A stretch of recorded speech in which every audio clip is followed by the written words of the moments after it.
Bismillahirrahmanirrahim, students. Today we are going to do speech writing.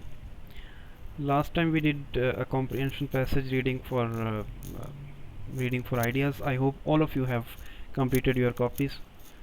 All of you must complete your copies because there are going to be July assessments in the next month, and I will be giving weightage to the assignments that you are submitting in time.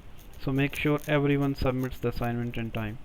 I'm noting down the names of those who are submitting the assignments in time. So make sure that your copies regarding the previous work are complete and you have submitted me in this WhatsApp group and during this English lecture, not otherwise. If you have not completed something in the current lecture, always submit it in the next lecture whenever it is. So anyway, today we are going to do the speech writing. As you know, paper 1 is writing, section 1 is directed writing, and in directed writing a very important element is speech writing. So you know that there can be either a letter or a report, speech, account, or a leaflet. So today we are going to see what is speech writing. Speeches are to inform, share, support, or persuade your audience. Number 2, you have to write exactly how you speak. Now this is very important. Speech writing is one of the easiest form of writing and maybe one of the most difficult as well, because you have to write exactly the way you speak. So there will be fillers as well, like like whenever you are speaking you use some fillers. The fillers may be totally or literally or like. So you have to write exactly the way you speak. Number 3, don't forget to start and end on the speech marks. These are the speech marks, these two inverted commas, like we do in directed writing. And like we do in direct and indirect. Inverted commas will begin when you're starting your speech, and inverted commas will close when you have ended it. Don't forget to write the closing speech marks when you end the speech. So speech marks will always be there. Marks can be deducted if you don't do that. Number 4, begin with greeting your audience, like good morning or I hope all of you are doing well. Then give your introduction. I'm John from class this, then this and this, right?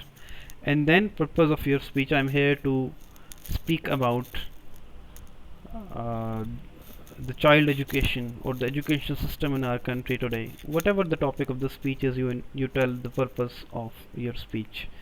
Number 5, students can use the ing form. For example, can use, not always, but can use, because you are doing it when you are speaking. Actually, it is happening continuously.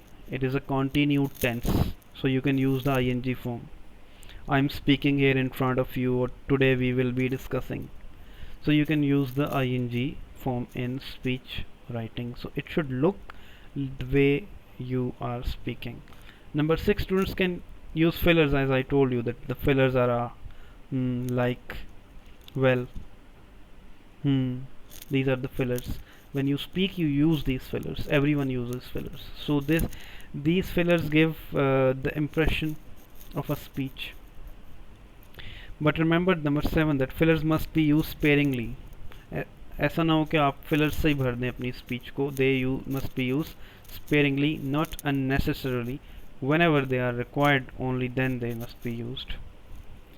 Include rhetorical questions. What are rhetorical questions? Like, I hope you understand what I mean. Rhetorical questions are include those rhetorical questions which do not need audience to think much about it.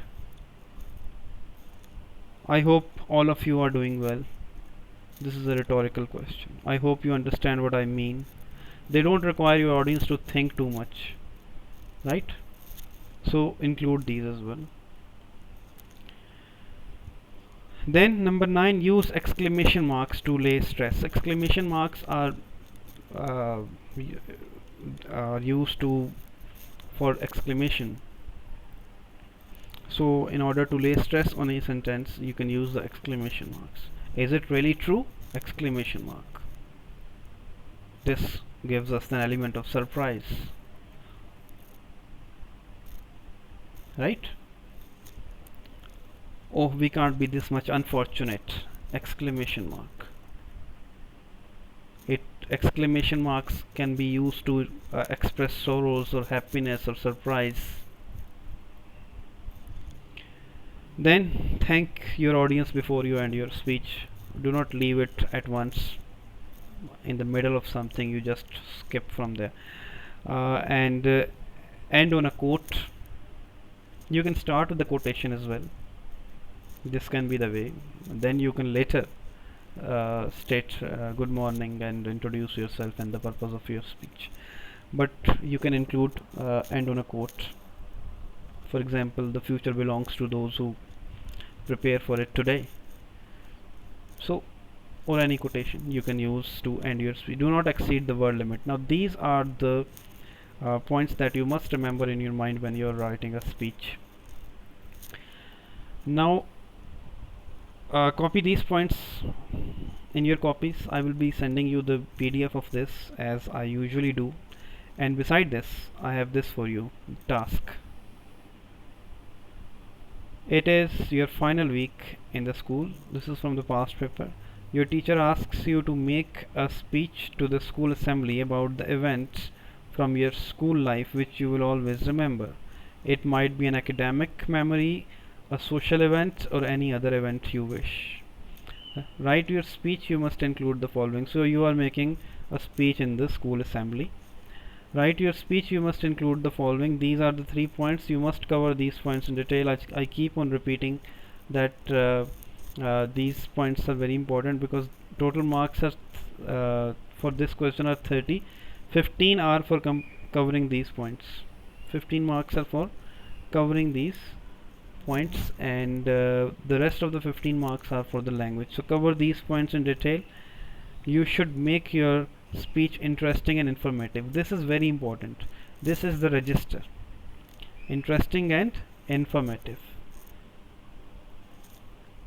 Your speech should be interesting as well as informative. Whatever the memory you are sharing, the memory that you are sharing should be informative. And using the appropriate register means knowing your audience and adapting to your tone accordingly. So these are very important instructions. It should be interesting and it should be informative. Start your speech with good morning everyone. So the start is given to you. Do not forget to include the speech marks. And then after this I have given you the example of this speech. Good morning everyone, as school reaches its inevitable end, we move into a new phase of our lives. But so this is the speech given. Go through this speech, and after reading this speech, don't copy it. Do not copy it and write your own speech. And when you write your speech, keep these points in detail. So now your task is to copy these points, write these points in your copies, these 12 points, and then you can copy the task as in your copies as well, and then you will write this speech. So I'm here in the group waiting for your solutions. If you are unable to complete it in this period, make sure that you submit me till tomorrow, and we will be continuing. And I'm in the group. If you have any questions, you can ask. Now start doing your work. That's it for now.